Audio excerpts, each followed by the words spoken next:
Well, kia ora and greetings, dear friends. And wanted to do a little video. I get asked a lot about biodynamic craniosacral therapy. What is biodynamic craniosacral therapy? And there's a lot of layers to it to name straight up. There's, a physiological level, but there's also where we start to look at more of the what's called the fluid body, and even further out in our awareness where there's subtle rhythms that exist within us. And just a little background on how those came about is that around the 1900s, the founder of osteopathic medicine, his first student, William Garner Sutherland, was playing with the sutures, or the little joints between all of our cranial bones. And up until that point, it was discussed that, well, these cranial bones are fixed, like the skull is a fixed thing, it doesn't move. And he was curious because there was these beveled edges within those suture joints, particularly in the temporal bones on the side of our head here. And he was like, well, if that's the case, these are like the gills of a fish. And if that's true, then there's some respiratory mechanism or some rhythmic motion that happens within our bones and our tissues. And so he started to do all these experiments on himself, with a baseball mitt and a belt, and sort of started to lock up different parts of his head or cranial bones to see what would happen, both on a physiological level, or body level, and also a mind or a psychology level. I use that term mind loosely here because it's a larger discussion. But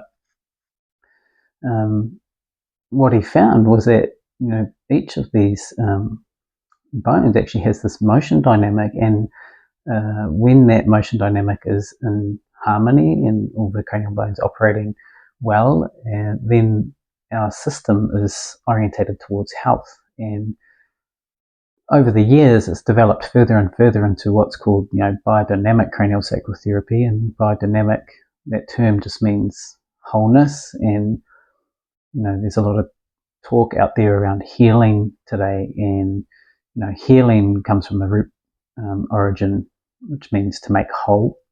And so wholeness, but wholeness doesn't mean complete. I think sometimes there's a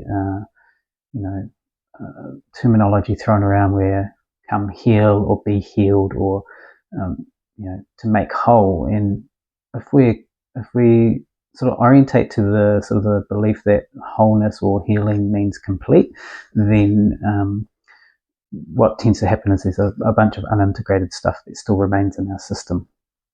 And so wholeness is just about an orientation to a larger whole of us, mind, body, and that it's sort of greater than the sum of its parts, I guess you could say. And so our role with therapy really is to integrate more and more of our wholeness and deeper into our embodiment, or embodied life, rather than complete, because when things are complete, they rigidify. Classic example of that is, when someone passes, the body, goes into rigor mortis, and that's rigidified. There's gone back to wholeness, full wholeness, you could say in more mystical terms, back to the oneness, the consciousness, the spirit.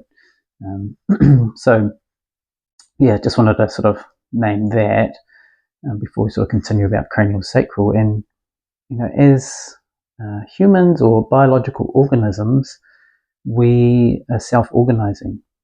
And so what that means is that, we have these classical motions within us, these rhythms that were discovered, and they are there to orientate towards health. And so it's one of the first real principles of this work versus other modalities, is that there's always an orientation to health in the system. And there's always, always, always health in the system. where other modalities may look at the pathology or there's something wrong here, let's try and fix that. In biodynamic craniosacral work, we don't fix anything, to name, that's one thing, but we hold presence in a way that orientates to health in the system so that other stuff can move through the physiology, move through the nervous system, and come back to its most integrated state. And the outcomes of that, include a regulated nervous system. When the nervous system's regulated, a bunch of our physical and physiological functions come back into their right relationship, and so then we have more ease within our body. Our psychological patterning starts to settle. Maybe there's been, maybe we've been operating at a level of sympathetic or fight-flight type energy for a long time in our life, and when our nervous system comes back to a state of rest and digest, we don't get so many thoughts, we don't get so many, ruminations happening all the time. So we can actually move through life with a bit more ease and space. And it's a beautiful thing.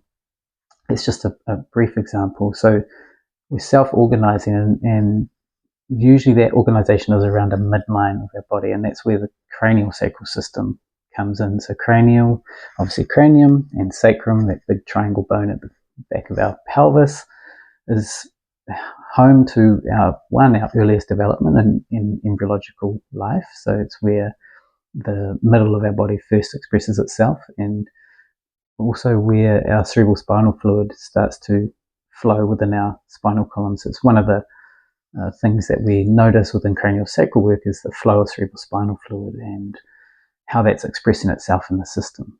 And that's one of our little rhythms that we notice as practitioners. And some people say, well, how does it work? And it's like, well, really a big part of craniosacral work is that the practitioner's own ability to orientate to this expression of health and wholeness.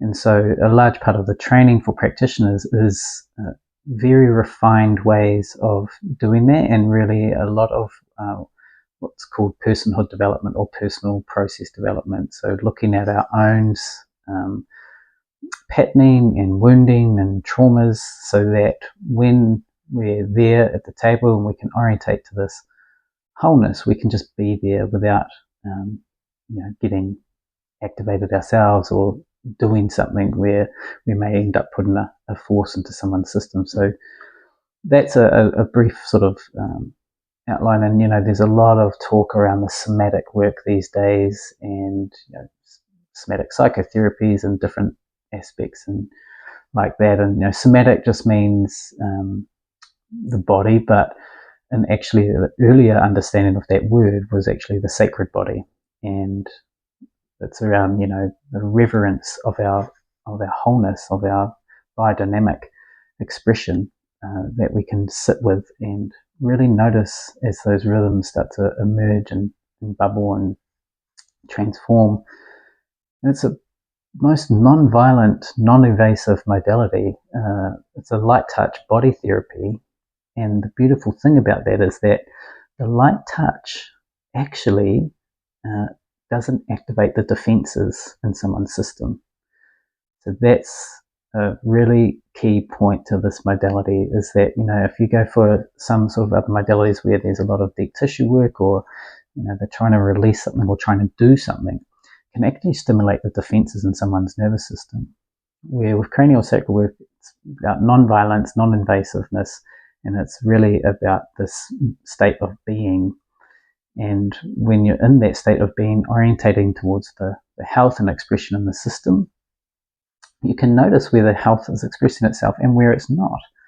And interestingly, what happens is that when the body is allowed to have that space to go, okay, we need to do something here. Again, we come back to this principle of self-organization, and the person's body on the table just starts to reorganize around their midline. And it's like there was the imprint of something, some experience, some undigested material, and now we're orientating back to the blueprint and most beautiful potential that exists within their system that now wants to express itself in the world. So that's really the essence of craniosacral therapy, and it's got a multitude of layers within that. How does it look in practice? Looks, you're fully clothed on a table. You have a practitioner either making contact with place in the cranium or the sacrum, and sometimes there's dialogue, sometimes there's not. It just really depends on the individual's process and what intentions may be there for that person. Outcomes, or what can craniosacral therapy be useful for? Well, a lot of things really. One, it's super potent for trauma transformation. It can be very, very,